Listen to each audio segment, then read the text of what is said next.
కృపామయుడా పరిశుద్ధుడా స్తోత్రములు తండ్రి.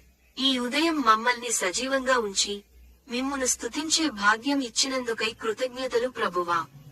అనేక మంది ఈ డిసెంబర్ నెలలో క్రిస్మస్ జరుపుకున్నారు. కానీ వారి హృదయాల్లో ఆత్మీయ వెలుగు లేకుండానే క్రిస్మస్ లో దీపాల వెలుగులు చూసి సంబరపడుతున్నారు. ప్రభువా, వీరు అజ్ఞానంలో, అంధకారంలో మగ్గిపోతున్నారు నాయనా. నామకార్థ క్రైస్తవులుగా కాక మీకు నమ్మకమైన క్రైస్తవులుగా జీవించే ధన్యత ఇవ్వండి యేసయ్యా. ఈ రోజు బీదలను, పేదలను, బలహీనులైన ఆడబిడ్డలను, వృద్ధులను జ్ఞాపకం చేసుకోండి ప్రభువా. వారిని ఆదుకోండి, ఆదరించండి యేసయ్యా. మీ ప్రేమలో ఒదిగిపోతూ, మీ కృపలో సాగిపోతూ మీ సువార్తను ప్రకటించే తలాంతును మాకు దయచేయమని నమ్ముటని వలననైతే నమ్మువానికి సమస్తమును సాధ్యమే అన్న విశ్వాసంతో యేసయ్య పరిశుద్ధమైన నామంలో ప్రార్థించి పొందుకున్నాము పరమతండ్రి.